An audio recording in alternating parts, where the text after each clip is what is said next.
I thought I had everything a woman could reasonably dream of, a life carefully, lovingly constructed brick by brick, a tapestry woven with threads of love, trust, and shared aspirations. A loving, successful husband in David Miller, the man I had pledged my life to, the man I believed to be my rock, my partner in all things. A beautiful, sun-drenched home on a quiet, tree-lined street, a sanctuary filled with laughter and the comforting aroma of home-baked cookies. And our precious son, Noah, a bright, inquisitive 7-year-old whose joyous energy was the radiant center of our universe. My life, I genuinely believed, was perfect, or as near to perfect as one could hope for. But one ordinary Tuesday afternoon, I stumbled upon something, a small, seemingly innocent piece of paper that would not just crack, but utterly shatter that carefully constructed world, revealing a chasm of deceit I could never have fathomed. It wasn't the exorbitant price tag on some frivolous, impulsive purchase that caught my eye. It was a hotel bill, a discreetly folded receipt from a luxury boutique establishment in a neighboring city. A bill that my husband David had meticulously paid using funds from our joint savings account money that was supposed to be for Noah's future education, for our family's long-term security. But the transgression, I would soon discover with a sickening, heart-wrenching clarity, wasn't just about the misappropriated money, as egregious as that was.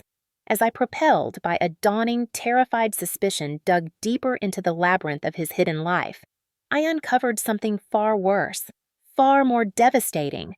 My husband, my David, was cheating on me, and he was systematically, callously using the money I had worked so incredibly hard, for the money I had diligently contributed to our family coffers, to fund his sordid, clandestine affair. The moment that soul-crushing realization fully registered, the moment the full extent of his betrayal crashed down upon me, I knew with a certainty that burned through my tears. One immutable thing: I was going to fight back. And they, David and his unseen accomplice, had absolutely no idea what devastating storm was about to break upon their deceitful heads. My name is Lucy Miller, and for nearly 15 years I had navigated life with a quiet confidence, a sense of contentment rooted in the perceived stability of my marriage and family. David and I met in our final year of college. He, the charming, ambitious business major with a quick smile and an even quicker mind. I, the slightly more reserved romantic art history student. Our courtship was a whirlwind, a classic love story, or so it seemed to me. We married a year after graduation, full of youthful optimism and shared dreams of building a life together, a life filled with love, laughter, and mutual respect.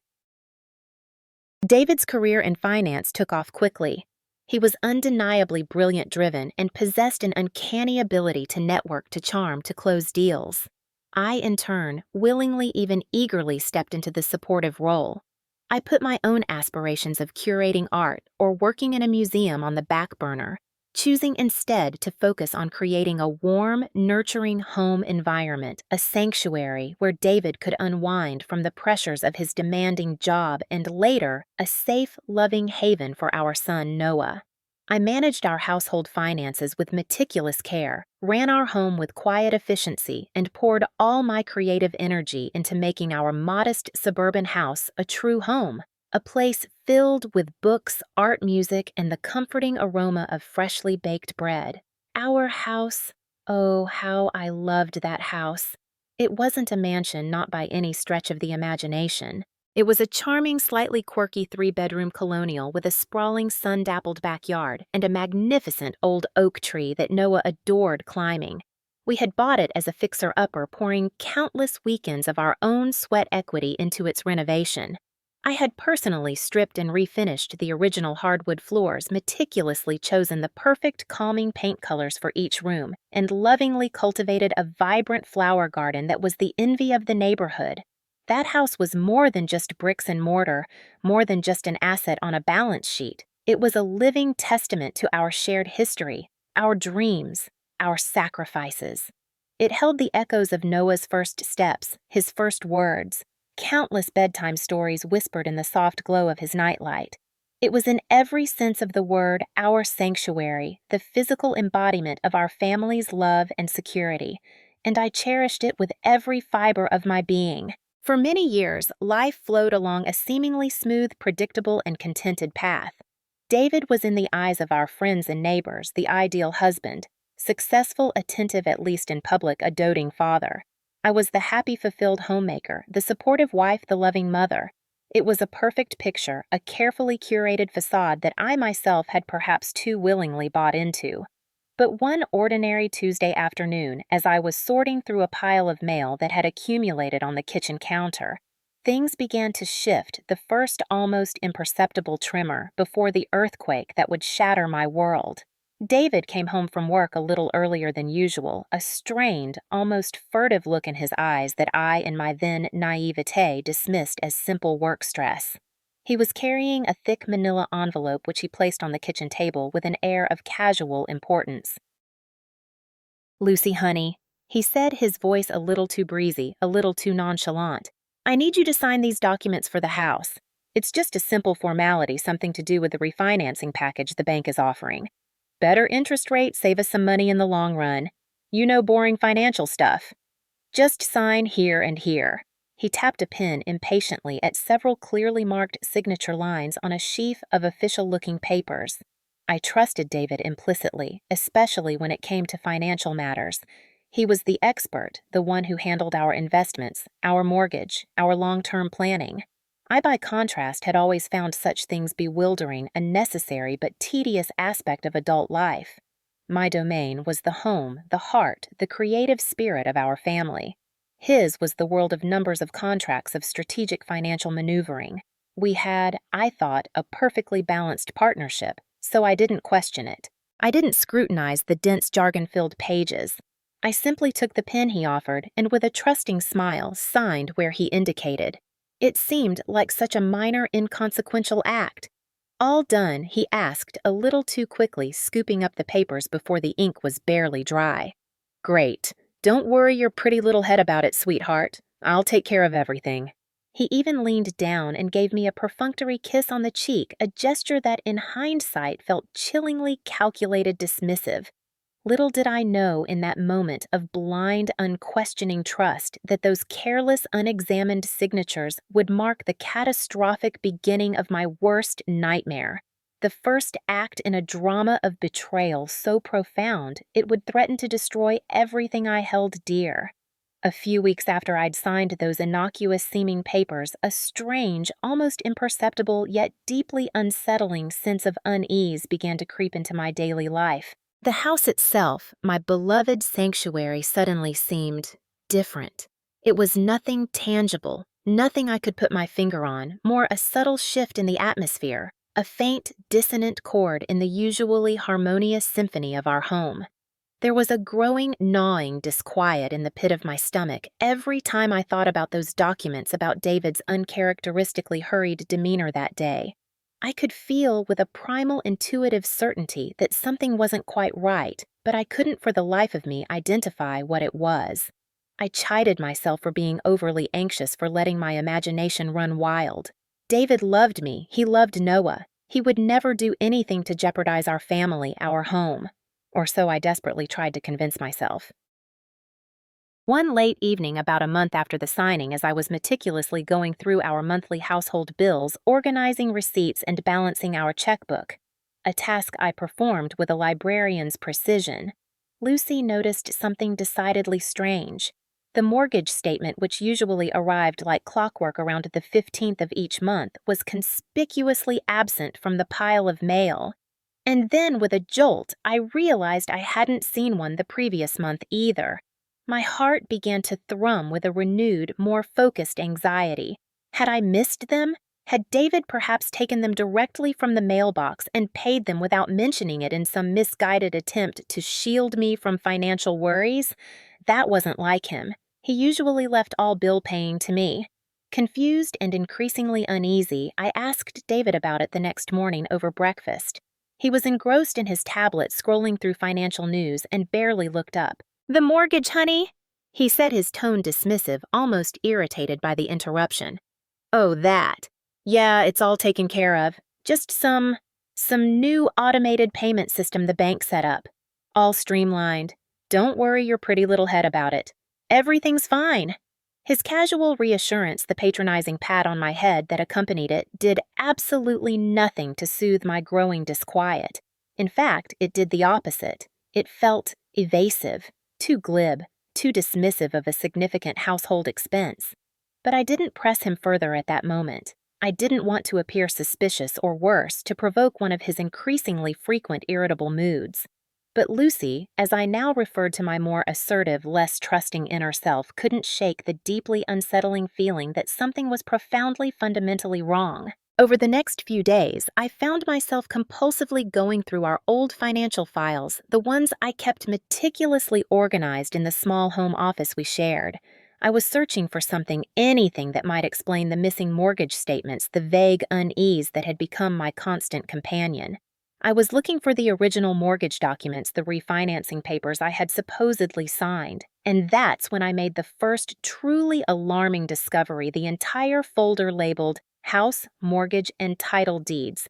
The folder where I kept all our most critical property documents was gone, vanished, not misplaced, not accidentally filed elsewhere, simply gone from its designated spot in our locked filing cabinet. My blood ran cold. I searched every other drawer, every shelf, every conceivable hiding place. Nothing. The folder and its precious contents had disappeared. When I confronted David that evening, trying to keep the rising panic from my voice, his reaction was even more concerning. He feigned surprise, then mild annoyance. The house folder. "Oh, I probably took it to the office, Lucy. Needed to review some details for the accountant. Honestly, you worry too much. It'll turn up." But his eyes didn't quite meet mine. There was a shifty, evasive quality to his gaze that set off every internal alarm bell I possessed. He then quickly changed the subject, launching into a lengthy, irrelevant monologue about a difficult client, effectively shutting down any further discussion. The gnawing anxiety was now a full-blown, terrifying premonition. I knew with a certainty that chilled me to the core that David was lying. He was hiding something significant, something related to our house, our home, our most valuable asset. Unable to bear the suspense, the corrosive uncertainty any longer, I made a decision. The following Monday morning, as soon as David had left for work and Noah was safely at school, I drove directly to the main branch of Northwood Community Bank, the institution that held our mortgage. My hands were trembling on the steering wheel, my heart pounding a frantic rhythm against my ribs. I felt like a detective in a bad movie, but also like a desperate woman on the verge of a devastating discovery. I requested a meeting with a senior mortgage advisor, a Ms. Peterson, a woman with kind eyes but a no-nonsense demeanor. I explained as calmly as I could that I was concerned about our mortgage, that I hadn't received statements for several months, and that I needed to clarify the current status of our account. Ms. Peterson listened patiently, then typed our address into her computer system. She frowned, then typed again, her brow furrowing in concentration. After a few moments of tense silence, she looked up at me, her expression a mixture of professional concern and something else. "Pity Mrs. Miller," she began, her voice gentle but firm, "according to our records. Your mortgage on the Maple Street property. It was paid off in full, 3 weeks ago to be precise." The words hit me with the force of a physical blow. Paid off in full, but how? We didn't have that kind of money lying around. We certainly hadn't made any such lump sum payment. Paid off? I stammered, my mind reeling. But that's impossible. We haven't paid it off. There must be some mistake. Ms. Peterson shook her head slowly. "No mistake, Mrs. Miller. The records are quite clear.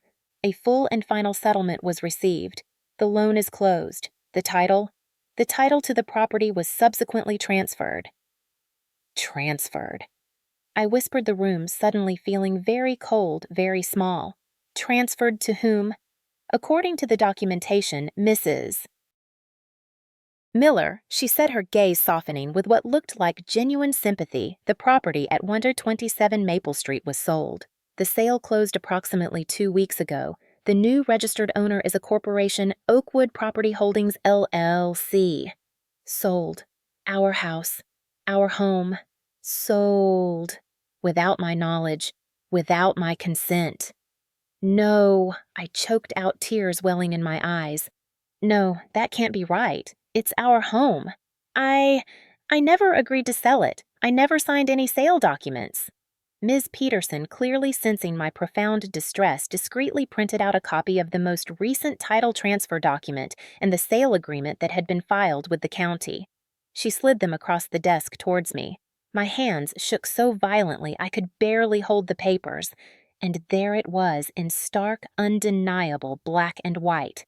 A formal agreement of sale for our house to Oakwood Property Holdings, LLC. For a price significantly below its market value, I noted with a fresh wave of nausea. And at the bottom of the signature page, a signature that looked horrifyingly, sickeningly like mine. Martha Evans Miller, and beside it, David Miller's familiar confident scrawl. But I knew with an absolute bone-deep certainty that transcended any visual resemblance that I had not signed that document. I had never seen it before in my life. The signature, while a skilled imitation, was not mine. It was a forgery. Or I had been tricked into signing something entirely different, its true nature concealed. The realization hit me with the force of a physical assault. David, my husband. He hadn't just been having an affair funded by our savings. He had gone further. He had systematically, deceitfully sold our home, our sanctuary, Noah's home, right out from under us. He had either forged my signature or tricked me with those refinancing papers. The depth of his betrayal, the sheer calculated cruelty of it, was almost too much to bear. My world, the perfect life I had so cherished, so naively believed in, hadn't just cracked. It had shattered, exploded into a million unrecoverable pieces around me. The man I had loved, the man I had trusted with my life, with my future, with my child, was a monster, a con artist, a thief. And he had stolen not just our money, but the very roof over our heads. The drive home from the bank was a blur of tears, rage, and a terrifying, paralyzing fear. My mind raced a chaotic whirlwind of disbelief and dawning, horrifying comprehension. How could he? How could David, the man I had shared my life with for 15 years, the father of my child, perpetrate such a monstrous, devastating betrayal? Selling our home, Noah's home, without my knowledge, without my consent. It was unthinkable, a violation so profound it left me breathless. But as the initial shockwave of raw emotion began to subside, a new, unfamiliar, and surprisingly potent feeling started to emerge from the wreckage of my shattered illusions, a cold, hard, diamond-edged fury. I wasn't going to just sit back and weep. I wasn't going to let him get away with this. He had underestimated me. He had mistaken my love, my trust, my willingness to support his ambitions for weakness, for naivete. He was about to learn in no uncertain terms just how wrong he was. The fight for my home, for my son's security, for my own damn dignity had just begun. The first thing I did when I got back to the now tainted sanctuary of our, or rather formerly our home, was to call Laura Hayes, the no-nonsense, brilliant divorce attorney who had ironically been recommended to me by a friend just a few months prior when I had first fleetingly considered that my marriage might be in trouble long before I knew the true extent of David's deceptions. At the time, I had dismissed the thought, unwilling to confront the cracks in my perfect life. Now, Laura wasn't just a potential divorce lawyer. She was my lifeline. I poured out the entire sordid story to her over the phone, my voice shaking but laced with a new, steely resolve. The affair, the misappropriated savings, and now the fraudulent sale of our home. Laura listened patiently, interrupting only to ask clarifying questions, her calm, professional demeanor, a soothing balm to my frayed nerves. "Lucy," she said when I had finally finished, her voice tight with a controlled anger I recognized from our previous, more hypothetical conversations. "What David has done is not just morally reprehensible. It constitutes multiple serious legal offenses: fraud, forgery, embezzlement of marital assets. This is not just a messy divorce anymore. This is potentially criminal. We need to act, and act decisively." That afternoon, I met Laura at her office. Together, we began to meticulously piece together the damning puzzle of David's deceit. The first, most crucial step, Laura explained, was to gather every shred of physical and digital evidence we could find. I started by combing through every financial document I could access in our home office: old bank statements, credit card bills, investment portfolios, tax returns. I was searching for any signs of where the money from the house sale might have gone, any further evidence of his affair, any clue to the identity of Oakwood Property Holdings LLC, the mysterious corporation that now supposedly owned my home. It didn't take long to unearth more disturbing truths. I found printouts of offshore bank account statements tucked away in a hidden file on David's computer accounts. I had no knowledge of accounts with substantial recent deposits that coincided with the time frame of the house sale. There were also emails carelessly left undeleted between him and Clarissa Dubois, his mistress, discussing their exciting new future, their plans to finally be free, and most chillingly vague references to liquidating assets to fund their fresh start. The picture was becoming clearer and uglier by the minute. He hadn't just sold our home to cover debts, as I had initially perhaps naively suspected. He had sold it to fund a new life with another woman, a life built on the ruins of ours. Laura, meanwhile, immediately filed an emergency motion with the family court, seeking an injunction to freeze any known assets of David's and initiating proceedings to have the fraudulent sale of our home declared null and void. She also engaged a forensic accountant, a specialist in uncovering hidden financial transactions, to trace the proceeds from the house sale and to identify the true beneficiaries of Oakwood Property Holdings, LLC. The next few weeks were a relentless, exhausting whirlwind of legal activity and emotional turmoil. I had to provide sworn affidavits, sit through lengthy depositions with Laura, meticulously documenting every detail of David's deception, every piece of evidence we uncovered. We contacted the real estate agent who had handled the sale of our house, a slick, somewhat shifty man named Mr. Henderson. At first, he was uncooperative, clearly loyal to David, or perhaps complicit in the fraud. But when presented with a subpoena from Laura and the very real threat of losing his license if he was found to have knowingly participated in a fraudulent transaction, his demeanor changed. He reluctantly provided copies of all his correspondence with David, revealing David's increasingly desperate attempts to expedite the sale, his insistence on a quick, below-market value cash closing, and his instructions to bypass me entirely in all communications. Henderson claimed he had been told I was fully on board but currently out of the country and unreachable. Another lie. We also, through Ms. Albright, Laura's trusted private investigator, the same one from the previous story, a true specialist in difficult cases, managed to track down the registered agent for Oakwood Property Holdings, LLC. It turned out to be a shell corporation registered to a post office box with its true ownership deliberately obscured. But Ms. Albright was tenacious. She dug deeper, following the faint paper trail, and eventually uncovered the undeniable link. Oakwood Property Holdings, LLC was directly, albeit through several layers of corporate obfuscation, connected to a close business associate of David's, a man known for his involvement in questionable high-risk investment schemes. It seemed David hadn't just sold our house to run off with his mistress. He had likely sold it to this associate at a deliberately deflated price, perhaps to settle a significant hidden debt, or as part of a more complex, illicit financial maneuver. The sheer scale of his deceit, the cold, calculated nature of his betrayal, was breathtaking. He hadn't just made a mistake in a moment of weakness. This was a premeditated, systematic campaign to defraud me, to strip me of my home, my financial security, and my dignity. One particularly dark evening, after another grueling day of sifting through financial records that painted an ever bleaker picture of David's duplicity, I finally confronted him. Noah was at a sleepover at a friend's house, a small mercy. I had gathered all the most damning pieces of evidence: the forged sale agreement, the offshore bank statements, the emails to Clarissa Ms. Albright's preliminary report on Oakwood Property Holdings, and laid them out like a prosecutor presenting exhibits on our, or rather my, I now thought with a surge of defiance, living room coffee table.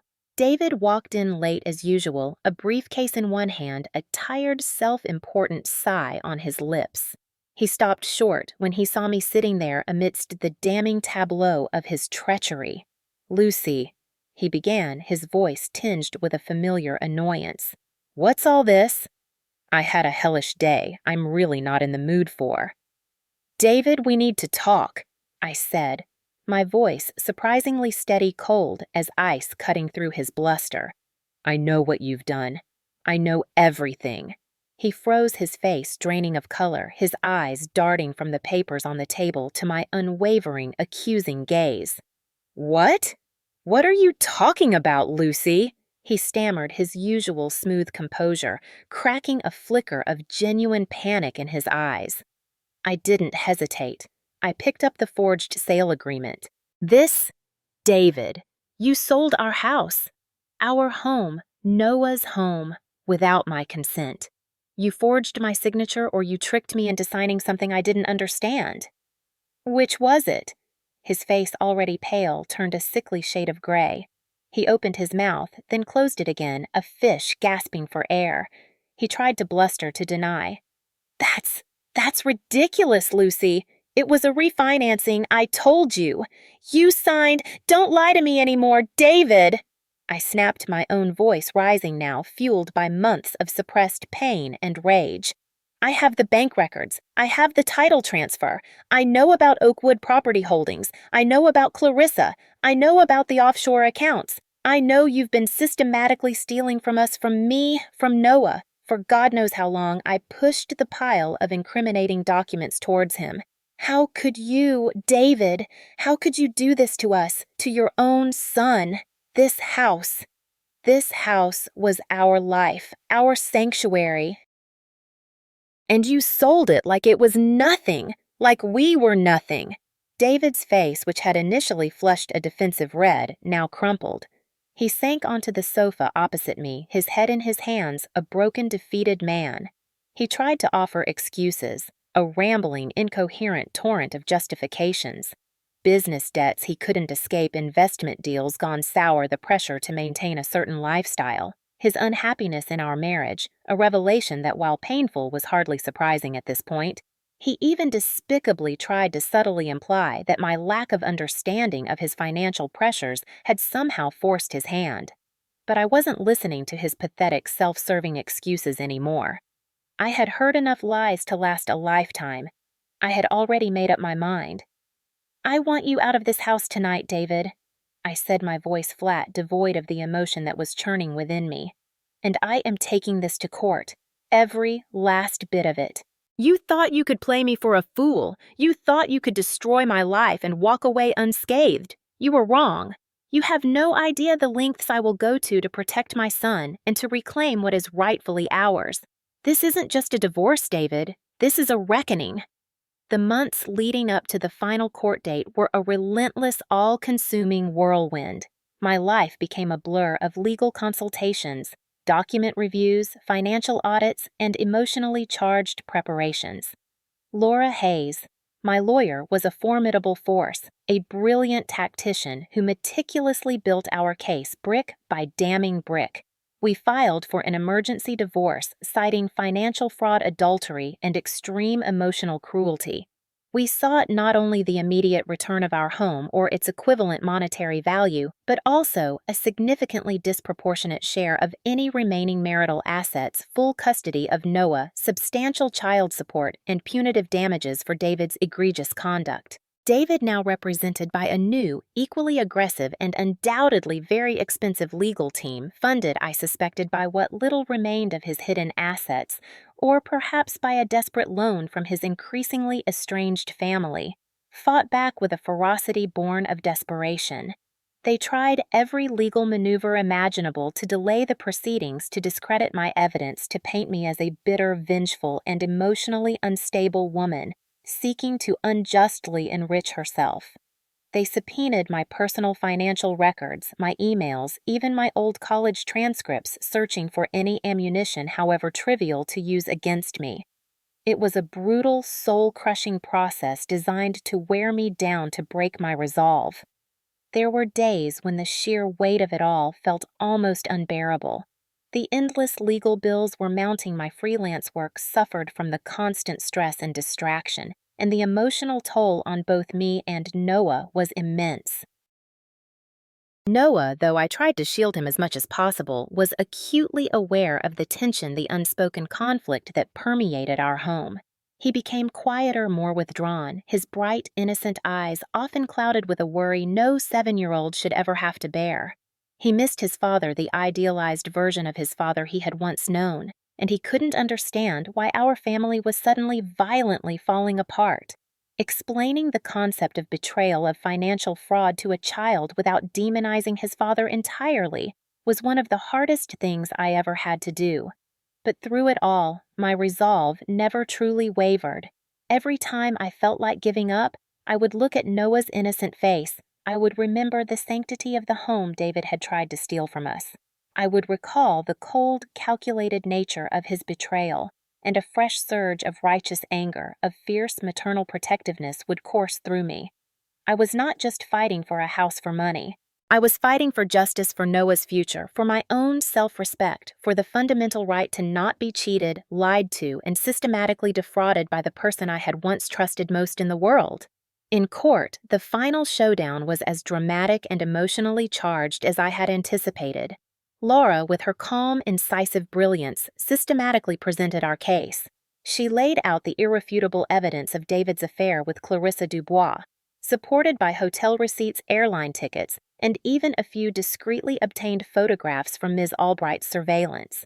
She detailed with chilling precision the fraudulent sale of our home, presenting the forged or deceitfully obtained signatures, the testimony of the coerced real estate agent, the labyrinthine corporate structure of Oakwood Property Holdings, LLC, and the clear, undeniable trail of money leading from the sale directly into David's hidden offshore accounts and towards Clarissa's lavish lifestyle. The forensic accountant's testimony was particularly devastating, his charts and graphs painting a stark, undeniable picture of systematic financial plunder. David's legal team tried, with a blustering, aggressive defense, to refute our claims. They attempted to portray Clarissa as merely a business associate. They argued that the house sale was a mutually agreed-upon financial strategy that I had simply forgotten or misunderstood. They even had the audacity to suggest that I was the financially irresponsible one, that David had been forced to take drastic measures to protect the family from my supposed reckless spending. A claim so patently absurd given my frugal lifestyle and his profligate expenditures on his mistress that it almost drew an audible scoff from the usually impassive Judge Harrison. When it was my turn to take the stand, I spoke my truth simply, honestly, and with a quiet dignity that I hoped conveyed the depth of my pain and the strength of my conviction. I recounted the years of trust, the gradual erosion of our marriage, the devastating discovery of his betrayal, and the profound impact it had had on me and on Noah. I looked directly at David as I spoke, and for the first time I saw not arrogance, not defiance, but a flicker of something that might have been shame, perhaps even a dawning, horrified recognition of the true extent of the damage he had wrought. After days of intense testimony, of grueling cross-examinations, of legal thrust and parry, Judge Harrison finally retired to deliberate. The wait for her verdict was agonizing hours, stretching into an eternity.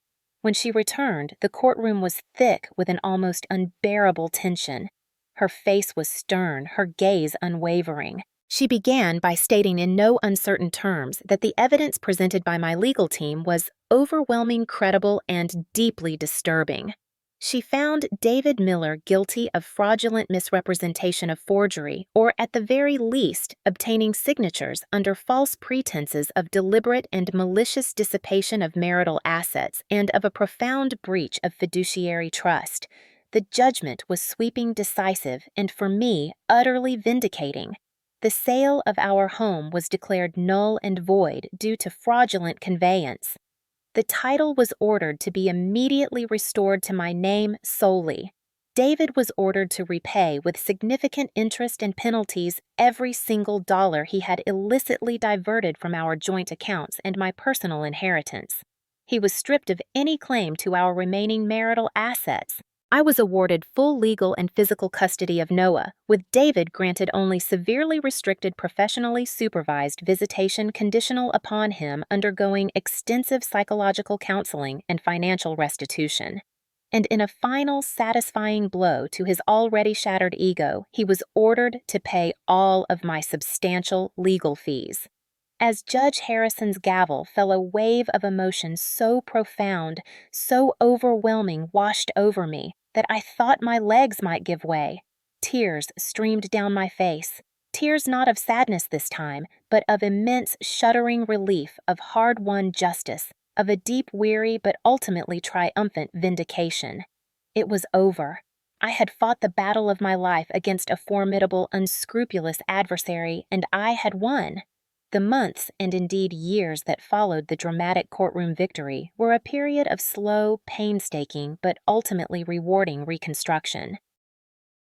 Walking away from that courthouse, I hadn't just regained legal ownership of what was rightfully mine. I had more importantly reclaimed my self-respect, my agency, and a future for myself and Noah that was free from David's toxic influence and deceit. The immediate aftermath was still challenging. The legal process to fully unwind the fraudulent sale of the house and to recover the dissipated funds was complex and time-consuming, even with the court order firmly in our favor. David, stripped of his ill-gotten gains and facing the severe financial repercussions of his actions, declared bankruptcy shortly thereafter, a pathetic if predictable attempt to evade his obligations. While this complicated the full recovery of all the money he had stolen the house, our precious home was secure. It was mine, and that in itself was a monumental victory. His relationship with Clarissa Dubois, I later heard through the inevitable whispers of our interconnected social circles, imploded spectacularly shortly after his financial ruin became apparent. Deprived of the lavish lifestyle he had provided her affection, it seemed proved as ephemeral as his ill-gotten wealth. He was left by all accounts a diminished, isolated figure, a living testament to the old adage that pride, especially when built on a foundation of lies, indeed goeth before a fall. For Noah and me, life began anew, albeit with scars that would likely never fully fade. The house, our beloved home, once a symbol of shared dreams, now tainted by betrayal, slowly began to feel like our sanctuary again, a place of safety, warmth, and healing. We repainted rooms, rearranged furniture, planted new flowers in the garden, small symbolic acts of reclaiming our space, of infusing it with fresh positive energy. Noah, though young, had been more aware of the turmoil than I had initially realized. The court case and the subsequent absence of his father from our daily lives had forced him to confront adult realities far too soon. There were difficult questions, moments of sadness, flashes of anger towards the father who had so profoundly disappointed him. We navigated these turbulent waters together with honesty, with patience, and with the unwavering support of a wonderful child therapist Laura had recommended. Slowly, painstakingly, Noah began to process his complex emotions, his resilience, his innate goodness shining through. He learned perhaps one of life's hardest lessons, that people, even parents, can make terrible mistakes, can cause deep hurt. But he also learned through my unwavering love and determination that such betrayals do not have to define your life, that healing is possible, that strength can be found even in the deepest wells of pain. I, too, embarked on my own journey of healing and rediscovery. The betrayal had shaken me to my core, forcing me to reevaluate everything I thought I knew about love, about trust, about myself. But it had also, paradoxically, forged within me a new, unshakable strength, a profound sense of self-reliance I hadn't known I possessed. I threw myself back into my freelance graphic design work with a renewed passion and focus, my creativity fueled by a desire to build a secure, independent future for myself and Noah. My business thrived. I found a quiet joy in my work and my ability to provide for my son in the simple, everyday rhythms of our now peaceful life. I didn't seek out further revenge against David. The court had delivered justice. His own actions, his own character flaws were his ultimate self-inflicted punishment. My focus was on moving forward, on building a life filled with integrity, love, and genuine happiness. A life that stood in stark, defiant contrast to the web of lies and deceit he had tried to ensnare us in. The most important lesson I learned, the one I tried to impart to Noah, not through lectures but through the way I lived my life, was the paramount importance of self-respect, of vigilance, and of never, ever allowing anyone, not even someone you love, to take advantage of your trust, to diminish your worth, or to steal what is rightfully yours. I taught him about financial literacy, about the importance of understanding contracts, about the need to protect oneself in a world that is not always kind or fair. But above all, I taught him about the enduring power of resilience, the quiet dignity of integrity, and the unshakable strength that comes from knowing you have faced down your demons, fought for what is right, and emerged not unscathed perhaps, but whole and free. In the end, the battle wasn't just about a house or about money. It was about reclaiming my life, my son's future, and my fundamental right to live with dignity, security, and peace of mind. David Miller had thought he could get away with his lies, his betrayals, his thefts. He had thought I was weak, easily manipulated, a woman who would crumble in the face of his deceit. He was wrong. He had underestimated the fierce, unyielding power of a mother fighting for her child, of a woman fighting for her very soul. And that perhaps was the sweetest, most profound, and most lasting victory of all. Our stolen hearth had been reclaimed not just as a physical structure of bricks and mortar, but as a true home rebuilt on a foundation of truth, strength, and an unbreakable mother-son love.